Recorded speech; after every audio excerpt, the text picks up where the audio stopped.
Oh, yo, what? Hey everyone, Henry Yellow here, welcome back. Right now we are going to watch Witness for the Prosecution, directed by Billy Wilder. I only just found out that The Witness for the Prosecution is originally a short story by Agatha Christie.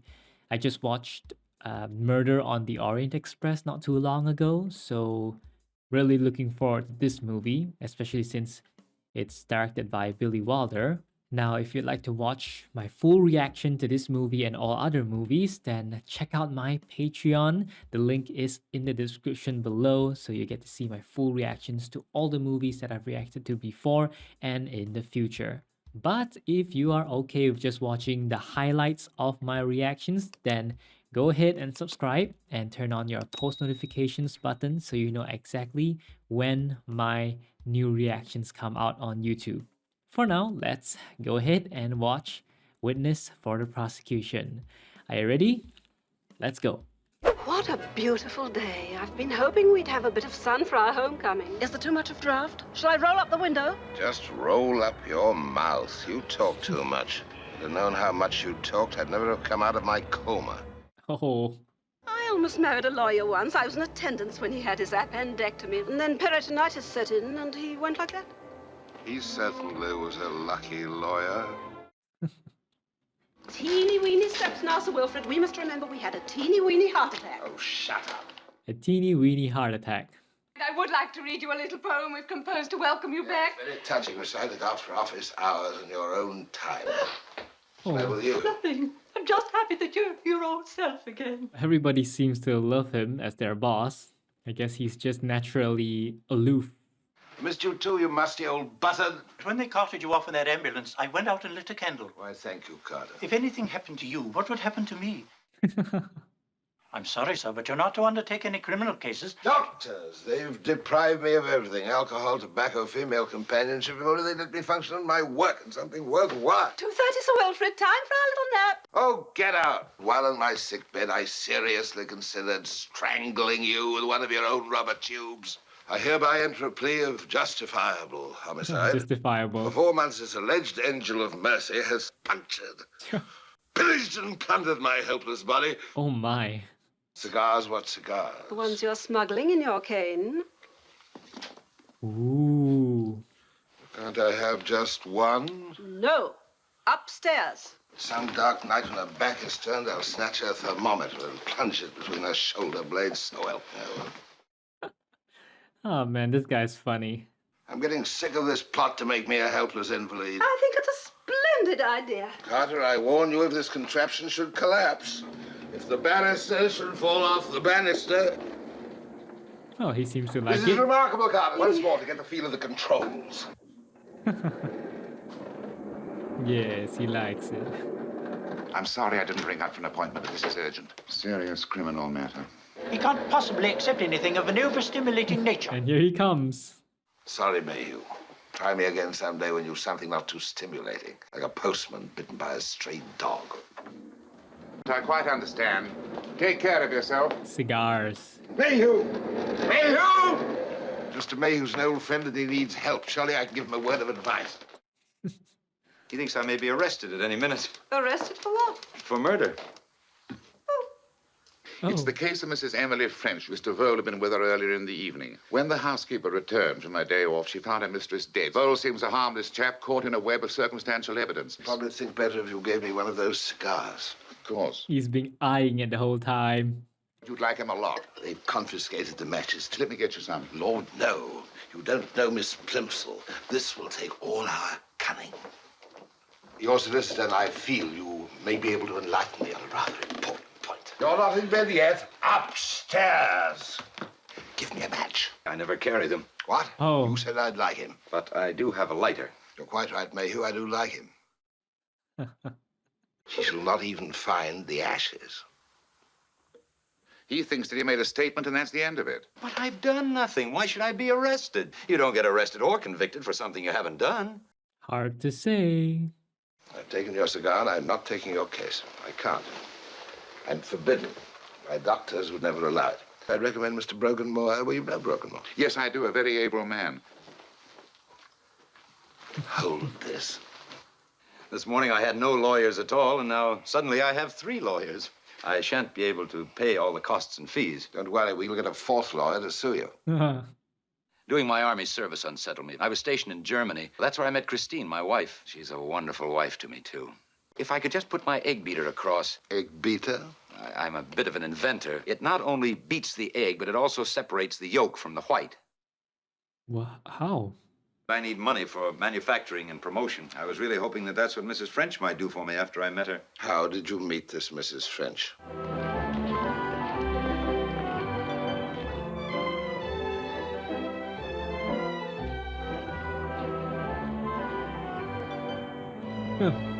Just randomly taking the opinion of a man standing outside the shop.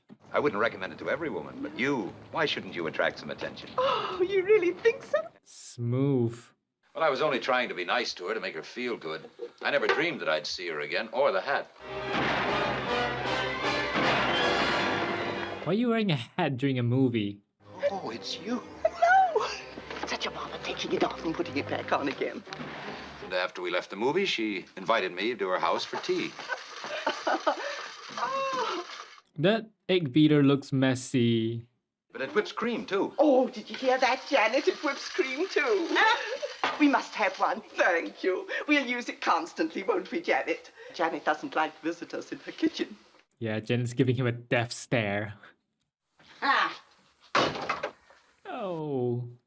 After that, I used to see her once or twice a week. It's so weird to think of her now lying in that living room, murdered. He doesn't seem very devastated to find out that she's been murdered. I left about 9. I walked home. I got there about past. How much money did you get from her? From whom? From Mrs. French. Well, nothing, not a quid. The truth, how much? You never took your wife along when you went there, did you? No, I didn't. Why not? Well, I was afraid she'd lose interest in me. Because she was rich? Yes, I suppose so. And you were after her money. I was hoping for a loan for my new invention. Just a couple of £100. No matter how bad things look, I didn't do it. You must believe me. You do believe me, don't you? I do now, but I wasn't. God, that was annoying. Apparently you've no alibi at all. But I have. I left Mrs. French's at 9 o'clock. Eyewitnesses? Christine saw me when I got home. It was 9:26 exactly. The testimony of a devoted wife does not carry much weight. You mean people might think Christine would tell a lie on my account? Yes. Ah, Brogan Moore, come in, come in. Oh, it's him. There's a mass of circumstantial evidence, no alibi whatsoever. It's a hot potato. Your line of defense, however, will be lack of motive. If Mr. Vole had been sponging on Mrs. French, why kill her and cut off the source of supply? He's already informed me we'll have to sue him for our fees. We'll simply put a lien on Mr. Vole's £80,000. They opened Mrs. French's bank vault today and found her will. Oh. Well, then there's motive. So now they'll say that I did have a motive. They will indeed. £80,000 makes for a very handsome motive. Now they will arrest me, won't they? It's not unlikely. Very likely. Well, here they are now. If I didn't know about it, how could it be a motive? Mr. Brogan Moore will certainly bring that out in court. This is dangerous Leonard Vole. You'd better search him. He may be armed with an egg beater. Is your name Leonard Vole? Yes, it is. There's no disgrace in being arrested. Archbishops, even barristers, have stood in the dock. Would you like a cigar? I'd better not. It would constitute a bribe. Oh, what? He just wanted it. Did you give him the monocle test? Passed with fly. The monocle test. That was annoying. Miss Plimsoll has issued an ultimatum. If you're not in bed in 1 minute, she will resign. Splendid. Give her a month's pay and kick her down the stairs. I knew he'd say something like that. Ah, Miss Plimsoll, how alluring you look, waiting like a hangman on the scaffold. Take me, I'm yours. But, Mrs. Vole, handle her gently, especially when you break the news of the arrest. Be prepared for hysterics and even a fainting spell. My dear Mrs. Vole, I'm afraid we have rather bad news for you. Leonard has been arrested and charged with murder. Is that it? Yes. Your husband will have to stand trial, I'm afraid. You will not personally defend Leonard? Regrettably not. Mr. Mayhew described you as the champion of the hopeless cause. Come now, Sir Wilfrid, you must not think of it. You must get ready for sleep. Think beautiful thoughts. All right. Hop in. Sir Wilfrid. He sneaked away. Sir Wilfrid! Leonard has a way with women. I only hope he will have an all-woman jury. They will carry him from the courtroom in triumph. You know that Mrs. French left your husband money. Yes. Of course, your husband had no previous knowledge of this bequest. Is that what he told you? Oh. Do you mind if I ask you a question? Go right ahead, Sir Wilfrid. Monocle test. Mrs. Vole, I assume you want to help your husband. Of course I want to help Leonard. There. Isn't that more comfortable for you? On the night of the murder, your husband came home before 9:30. Is that correct? Isn't that what he wants me to say? Isn't it the truth? Of course. Leonard came home at 9:26 precisely and did not go out again. The truth, the whole truth, and nothing but the truth. Is that better? But is it? Do you love your husband? Leonard thinks I do. Well, do you? What does that mean? Do you know that under British law you cannot be called to give testimony damaging to your husband? He is not my husband. Leonard and I went through a form of marriage, but I had a husband living at the time somewhere in East Germany. Did you tell Leonard? I did not. He would not have married me, and I would have been left behind, starve in the rubble. Don't you think you should be very grateful to him? One can get very tired of gratitude. Do not worry, Sir Wilfrid. There will be tears in my eyes when I say Leonard came home at 9:26 precisely. You're satisfied, I hope? Dang. I'm damned if I'm satisfied. Do you believe Leonard Vole is innocent? I don't know. Do you? If he doesn't, he's lost half the battle. I'll take it from here. I can no longer... Give me a match. Sir Wilfrid! Did you hear me? A match? And she gave it to him. Mr. Mayhew tells me that you are going to represent me. I'm very grateful. I let them exile me to Bermuda as soon as we finish your case. These were what you were wearing on the night of the murder. You want to circulate a photograph on the chance that someone did see you leaving Mrs. French on your way home. I want to read you a portion of the evidence of Janet Mackenzie, the housekeeper. There's also a hint you may have helped her draft her new will. If Janet said that, she's lying. She was always against me. I don't know why. What about this cut in your wrist? You told the police you'd cut yourself with a knife. I was cutting bread and the knife slipped. Christine was there. She'll tell them when she gives evidence. How did you meet your wife, Mr. Vole? In Germany in 1945. Christine Hell. Hey, Pauline, show us some legs. If you won't show them, I will. You'll show your legs. Oh, okay, that's too much. Like, how could you just tear that? All right, I'm trying everybody. Come on, let's go. Gesundheit. What are you looking for? My accordion. He stepped on it, didn't he? Step on it again, it's still breathing. Cigarette, gum? What? Lighting a Burning gum? my nose. Oh, I'm sorry. No, not that chair. It holds up the beam and that holds up half the ceiling. You better sit down on the cot. The cot? Oh, Are you married? Why? Well, the, No, I'm not married. liar. Ah, coffee, jawohl. Oh, Is that a fair rate of exchange? Very fair. I also carry biscuits, powdered eggs, bacon, marmalade. whoa. That bag is bigger than it looks. Well, he took out the pillar. I must tell you, I am not putting her in the witness box. But Christine must give evidence. Mr. Vole, you must learn to trust me. I'm scared. I need her. Without her, I'm sunk. Touching, isn't it? Like a drowning man clutching at a razor blade. What a metaphor. On the night of October the 14th, Mrs. French was murdered. And it is the case for the prosecution that the blow was dealt by the prisoner, Leonard Vole. That's not true. I didn't do it. 240 above 130, you shouldn't be here at all. I should be in the courtroom. Syringe, please. Be a good, brave boy, Sir Wilfrid. I am descended from a warrior family. Richard the Lion-Hearted. That gasp. Tranquilizing pill every hour. I'll set my wristwatch alarm. I'd better take that thermos of cocoa with me. My learned patient is not above substituting brandy for cocoa. It is cocoa. If you were a woman, Miss Plimsoll, I would strike you. If she was a woman. Yes, Doctor, yes. Watch your temper. Keep both your voice. Oh, that's brandy. Would that indicate to you that the murderer had taken Mrs. French by surprise? My lord, I must object. We have not yet determined whether the assailant was a man or a woman. It could quite conceivably have been the murderess. Very well, Inspector. Let us proceed with the facts in the case. I found the fingerprints of Mrs. French and some which later proved to be those of Leonard Vole. No others? No others. The window had been broken near the catch. Fragments were found outside. What you are saying is that someone attempted to make it look as if the window had been forced from the outside. According to the housekeeper, nothing was missing. That is the jacket found in the prisoner's flat, which I handed to our lab to test for bloodstains. And was the blood of a particular group or type? It is type O. And did you subsequently test the blood of the dead woman? The same. Type O.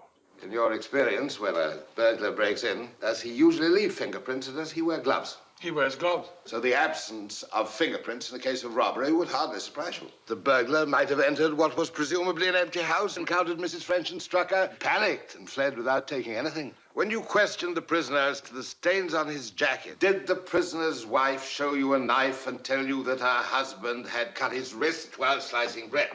Yes, sir. Is it also blood type O? Leonard Stephen Vole is a blood donor. His blood is Group O. Is there anything to show whether it was an accident or done deliberately after the murder? Oh, well, my lord. I withdraw the question. Evidence that I shall give, that nothing but the truth. Carter, I moved in with my niece at 19 Glenister Road. That's Brandy. She can see it. It's not altogether those of a mistress and a servant. Aye, 10 years I was with her and looked after her. I got back to the house at 9:25. I heard a prisoner in there talking to Mrs. French. No, it wasn't me. It wasn't my voice. I went back to my niece. I stayed there until 11:20, and then I said goodnight to them and I come home. And there she was, dead. And everything tossed hither and thither. Were you aware of what arrangements Mrs. French had made for the disposal of her money? He was there at the time. You heard Mrs. French and the prisoner discussing her new will? Yes, 1 week to the day before she was murdered. In the old will, the will that was revoked, were you not to receive the bulk of Mrs. French's estate? Aye, that's so. It is entirely understandable that you are antagonistic to the prisoner. He's a shifter, scheming rascal. But I'm not antagonistic to him. On the night of October the 14th, you say you heard the prisoner and Mrs. French talking together. What makes you say the man's voice was Leonard Vole's? I know his voice well enough. The door was closed, was it not? I know it was him in there with her. Who else could it have been? What you mean is that you wanted it to be him. That's the way your mind worked. Wasn't it possible on the evening when you returned home and passed the door that what you really heard was the television? It was not the television. The television was away being repaired that week. That's why. Okay. Did you recently apply to the National Health Insurance for a hearing aid? For what? For a hearing aid. Yes, I did. Did you get it? No, not yet. You walked past a door which is 4 inches of solid oak, and you are willing to swear that you could distinguish the voice of Leonard Vole. Who? Well, he proved his point there. 6 months ago, I applied for my hearing aid, and I'm still waiting for it. Considering the rubbish that is being taught nowadays, you are missing very little. You may stand down now. Police Constable Jeffries. She had to stop and glare at him. I now call the final witness for the prosecution, Christine Helm. Christine Helm. Witness for the prosecution, Christine Helm. I have the most serious objection to this witness being summoned by the prosecution, as she is the wife of the prisoner Leonard Vole. I summon not Mrs. Vole, but Mrs. Helm. I went through a marriage ceremony with him, but I already had a husband. Is there any proof of a so-called previous marriage? Mrs. Helm, is this a certificate of marriage between yourself and one Otto Ludwig Helm? Yes. They got the marriage certificate. You stated to the police that on the night that Mrs. French was murdered, Leonard Vole returned at 9:25. He returned at 10:10. Christine, what are you saying? It's not true. You know it's not true. He threw off his coat and examined the sleeves. Then he told me to wash the cuffs. They had blood on them. He said, I've killed her. Christine, why are you lying? What an awful woman. She's evil, that one. I've known it all along. You've known it all along. You told them that the prisoner returned at 9:25. Because Leonard asked me to say that. But you've changed your story now. Why? I cannot go on lying to save him. I cannot come into court and swear that he was with me at the time when it was done. I cannot do it. I cannot do it. Then this is the truth. That is the truth. Oh, well, this is... When you first met the prisoner in Hamburg, you lied to him about your marital status? I wanted to get out of Germany. Just yes or no, please. Yes. In arranging the marriage, you lied to the authorities? Yes. You told them that he was at home with you at 25 minutes past 9, and now you say that that was a lie. Yes, a lie. Is this a lie? And are you lying now? Or are you not, in fact, a chronic and habitual liar? His witness, by her own admission, has already violated so many oaths that I am surprised the testament did not leap from her hand when she was sworn here today. Ooh. Sir Wilfrid, are you ready for the defense? Who does he have for the defense? Only one witness can shed new light on this tragic riddle. I call Leonard Stephen Vole. I suppose they didn't find anyone who saw him walking home that night. Did you or did you not murder Emily Jane French? I did not. Thank you, that will be all. Did you know that in her new will, you were the beneficiary to the extent of £80,000? No, I didn't. Did you wear a trench coat and a brown hat? Was it this coat and hat? Yes, sir. He had not been seen on the night of the murder, but exactly 1 week before. Did you or did you not make inquiries about prices and schedules of foreign cruises? Well, supposing I did. But you couldn't pay for it, could you, Mr. Vole? And yet you came to this particular travel agency with a clinging brunette. On the morning of the very same day, you heard Mrs. French change her will, leaving you the bulk of her money. You started to make plans to dispose of that money. No, it was nothing of the kind. I was in a pub, and I met this girl. I don't even remember her name now. We went in just for fun, and I started asking for folders. Well, the man gave me a sort of a funny look. Anyway, it irritated me. So I kept asking for the swankiest tours, but it was just putting on an act. I never thought of killing anyone or of inheriting any money. It was just a remarkable coincidence that Mrs. French should be killed only 1 week later. I didn't kill her. Coincidence indeed. Christine Helm should deliberately give the evidence she has given if it were not true. Oh, God, what's happened? What's changed her? Very effective, I'm sure. But in this court, we deal with fact. You killed Emily French. I didn't kill her. I never killed anybody. God, it's like a nightmare. Some ghastly, horrible dream. No other witnesses to help him. Did he kill her? I don't know. Do you think she lied? Well, don't you? The only question in my mind is why? What's her game? What is she up to? What? I've got something to sell in my ad. It's got to do with that Leonard Vole. Leonard Vole? What is this you said about Mrs. Leonard Vole? I've got it in black and white. I'm at the buffet at Euston Station at the far end of the bar. You better get on over here and bring plenty of money. What kind of accent is that? Some drunken crank, you get those in every murder trial. I'm too old and too sick to go on a wild goose chase. Come on, you. Where to, Sir Wilfrid? Euston Station. He's going anyway. Sir Wilfrid, where are you going? Your bath, your massage, your dinner, your injection. You don't just come down on a contraption down the stairs with a sharp needle and say injection. That'll scare the heck out of anybody. Did you bring any money? What is it you have, madam? Letters. Poor bleeder, he's been taken by her, all right. And these letters prove it. If these letters get the boy off, well, it's £100 for me, right? I'm prepared to offer you £10. What? 10 bleeding pounds for letters like these? 50, and it's a bargain. £40. All right, blast you. I hope they fix her good and proper.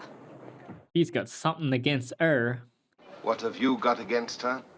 Ha! Want to kiss me, ducky? Did someone try to bite her ear off?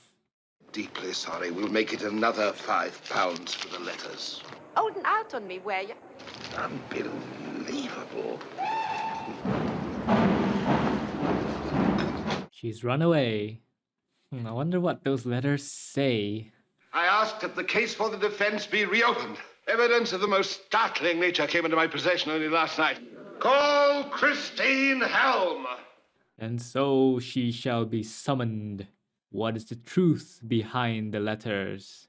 What have you got there? You wrote a certain letter. I don't know what you're talking about. My beloved Max, an extraordinary thing has happened. That letter's a forgery. I write my letters on small blue paper with my initials on it. Like this? Oh, he baited her into answering that. Damn you! Leave her alone! Let me go! Let me get out of here! Let me go! Mrs. Helm! Oh, now she's broken down. Leonard is suspected of murdering the old lady I told you about. His only hope of an alibi depends on me alone. They will take him away forever, and I shall be free and yours, my beloved. Did you write this letter? Christine, tell him that you didn't write it. I know you didn't. He's still protecting her at this time. I wrote the letter. And that, my lord, is the case for the defense.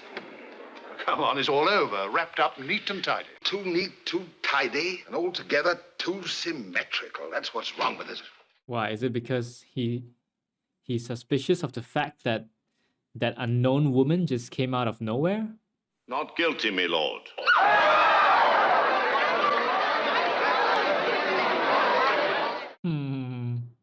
You are hereby discharged and are free to leave the court. I'm not sure what to think right now. An hour ago, he had one foot on the gallows and the other on a banana peel. He disposed of the gallows, but there's still that banana peel somewhere under somebody's foot. You want to be locked up. You'd better wait here until we get rid of that crowd, madam. I never thought you British could get so emotional, especially in a public place. You loathe me, don't you? What a wicked woman I am, and how brilliantly you exposed me and saved Leonard's life. Leonard is free, and we did it. We? Remember? That I should swear Leonard was guilty, and that you should expose me as a vicious liar, because only then would they believe Leonard was innocent. It was her plan, and she willingly revealed her plan. Wanna kiss me, ducky? Wait. It was her? Huh. I could not run that risk. You see, you thought he was innocent. You knew he was innocent, I understand. No, Sir Wilfrid, you do not understand at all. He was not? I knew he was guilty. Oh, that's a different story. That's a whole different thing. No! I told you she was an actress.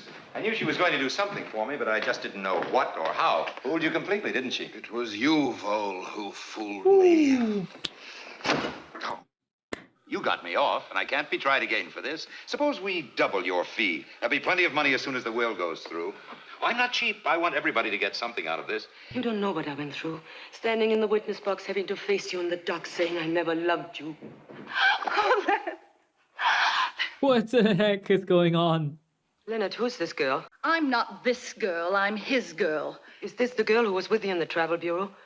Wow, double crosser. I saved your life getting you out of Germany. You saved mine getting me out of this mess, so we're even. It's all over now. That's how he sees it. Pull yourself together. Don't make it worse, or they'll try you as an accessory. Or better yet, The knife. let them try me for... Oh, yo, what? Yo, how many twists and turns were there in this movie? What happened? She killed him. Killed him. She executed him. We are not going yet, are we? He's going to defend Christine this time. We're appearing for the defense in the trial of Christine Vole. Dang. You've forgotten your brandy. She knew. Of course she knew. Bravo. Bravo. All the twists and turns in this movie, the left and then right and then left and then right again. It was all so sudden and unexpected, but it was enjoyable. I did not see it coming until the end. The one thing I really did not expect was that the woman at the train station was also Marlene Dietrich. Really? Was it really her? Or was it played by a different actress? Because I could not tell at all. At first, I thought that Christine Helm was the ungrateful person for trying to get Leonard charged guilty.